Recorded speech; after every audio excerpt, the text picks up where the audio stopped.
स्वागत है मेरे प्यारे मित्रों। तो फिर अभी हम फैन और वाई की कहानी को आगे बढ़ाते हैं और आज की शुरुआत में हमें दिखाया जा रहा है हॉस्पिटल का सीन, जहां फैन वाई की चोटों को देखने के बाद वाई से पूछने लगता है, वाई तुमने आज अपनी चोटों पर मलहम पट्टी करवाई, इसका मतलब तुमने पिछले 2 दिनों से अपनी चोटों पर कोई मलहम पट्टी नहीं करवाई थी।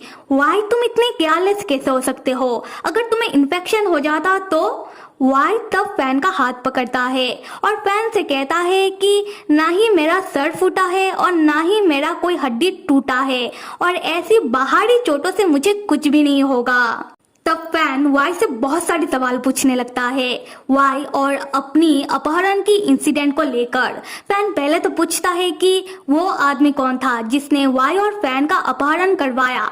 बातों से तो लग रहा था कि वो और कोई नहीं बल्कि वाई का सौतेला बड़ा भाई था। क्या ये सही है? फिर फैन पूछता है कि वो दोनों उधर से बचकर कैसे निकले। हम वाई को देखते हैं। वाई फैन के सवालों से हिचकिचाने लगता है। वाई तब मन ही मन सोचने लगता है कि वाई अभी फैन को कुछ भी नहीं बताएगा। वाई पहले अपनी परिवार का मसला सुलझा ले, उसके बाद वाई फैन को सारी बातें बताएगा, क्योंकि वाई नहीं चाहता कि फैन अभी चिंता करने लगे। उसके बाद वाई पहले तो फैन से झूठ कहता है कि उसे नहीं पता कि वो आदमी कौन है। फिर वाई फैन से कहता है कि वाई ने पहले ही पुलिस को इन्फॉर्म कर दिया था और उस समय जब फैन बेहोश हो गया था उसके कुछ समय बाद ही पुलिस उधर आ गया था, जिससे वाई और फैन उधर से बचकर आ पाए। और ऐसे भी पुलिस अभी इस केस का इन्वेस्टिगेशन कर रहा है, तो फैन को चिंता करने की कोई जरूरत नहीं है।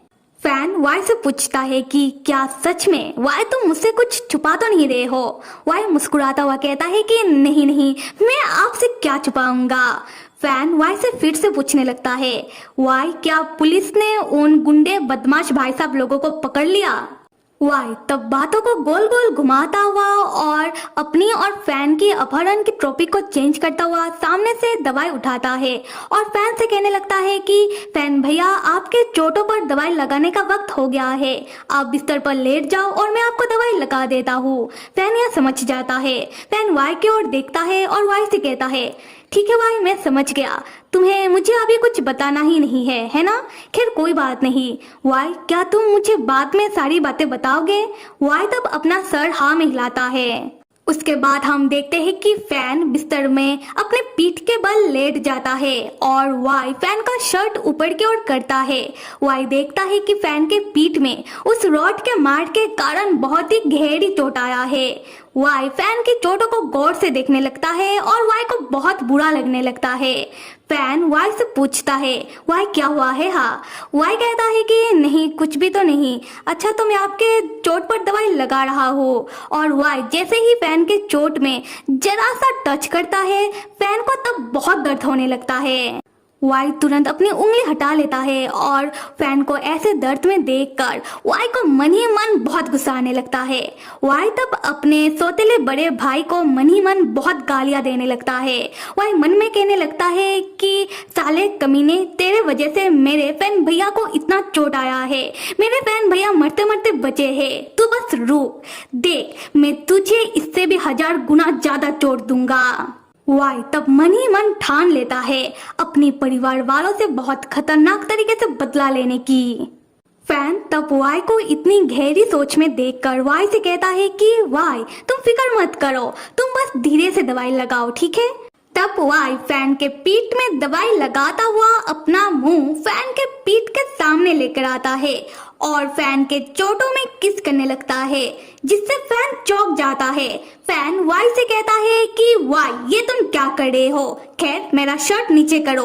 वाई तब उठकर खड़ा होता है और फैन से कहता है कि नहीं, तो फैन खुद ही अपना शर्ट नीचे कर लेता है। उसके बाद वाई फैन को दवाई लगाने का कुछ अजीब ही तरीका बताने लगता है। वाई कहता है कि अगर जीभ से दवाई को लीक करते हुए चोट में लगाया जाए तो चोट जल्दी ही ठीक हो जाता है। यह सुनकर फैन भड़क जाता है। फैन वाई से कहता है कि तुम चुप रहो और ऐसी वाहियात तरीके से दवाई लगाने का तरीका तुमको किसने बताया? और यहाँ वाई दोष को फिर से डायरेक्टर ली के ऊपर डाल देता है। वाई कहता है कि डायरेक्टर ली ने, वाई बताता है कि डायरेक्टर ली के किसी स्क्रिप्ट में ऐसा कुछ सीन लिखा हुआ था और डायरेक्टर ली ने वाई को इस सीन को बहुत ही गहरी तरीके से समझाया है। ये जानकर फैन गुस्से में उठकर बैठता है और डायरेक्टर ली के ऊपर गुस्सा करते हुए अपना फोन गुस्से में ढूंढने लगता है। फैन गुस्से में कहता है कि डायरेक्टर ली को फिर से फोन करके बातें सुनाना पड़ेगा। फैन वाई से कहता है कि अगली बार से डायरेक्टर ली का फिल्म करने की कोई जरूरत नहीं है। दूसरी तरफ डायरेक्टर ली को दिखाया जाता है। डायरेक्टर ली छींक रहे होते हैं और चाइनीज में छींकने का मतलब है कि कोई किसी को गालियां दे रहा होता है। खैर यहाँ से हमें शाम का सीन दिखाया जाता है। हम फैन को देखते हैं कि फैन सो चुका है और वाई हॉस्पिटल से बाहर निकलता है। तब वाई के पास एक आदमी आता है।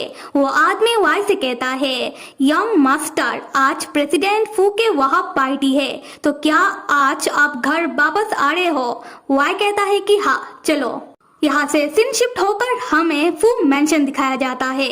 फू मैंशन के अंदर वाई के सारे परिवार वाले मौजूद होते हैं और हमें पता चलता है कि आज वाई के पिताजी का बर्थडे है।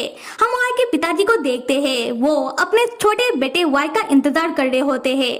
तब उनके पास उनकी पत्नी आती है, मतलब वाई की सौतेली मॉम। वो आकर अपने पति से कहती है कि सुनते हो, कब तक उसका इंतजार करोगे, चलो पार्टी को शुरू करते हैं। उसके बाद वाई के पिताजी के पास वाई का सौतेला बड़ा भाई आता है। वो अपने पिताजी से कहता है कि पिताजी, वाई का इंतजार मत कीजिए, वो ऐसा ही है, वो आपका बर्थडे भूल चुका है, वो नहीं आएगा। फिर वाई का सौतेला बड़ा भाई अपने पिताजी को बर्थडे विश करता है। उसके बाद वाई की सौतेली मॉम अपने दोनों बेटों का अपने पति के सामने बहुत तारीफ करने लगती है कि उनके दोनों बेटे कितने समझदार, कितने आज्ञाकारी बेटे हैं। उसके बाद वाई की सौतेली मॉम अपने पति के सामने वाई का भर भर की बुराई करने लगती है। वो अपने पति से इतना तक कह देती है कि क्या आप सच में वाई जैसे नालायक को अपने जायदाद का मैनेजर बना रहे हो? ऐसे नालायक को अपने जायदाद से फूटी कौड़ी देने की कोई जरूरत नहीं है। हम वाई के पिताजी को देखते हैं। वाई के पिताजी सबकी बात सुन तो रहे थे पर कुछ कह नहीं रहे थे।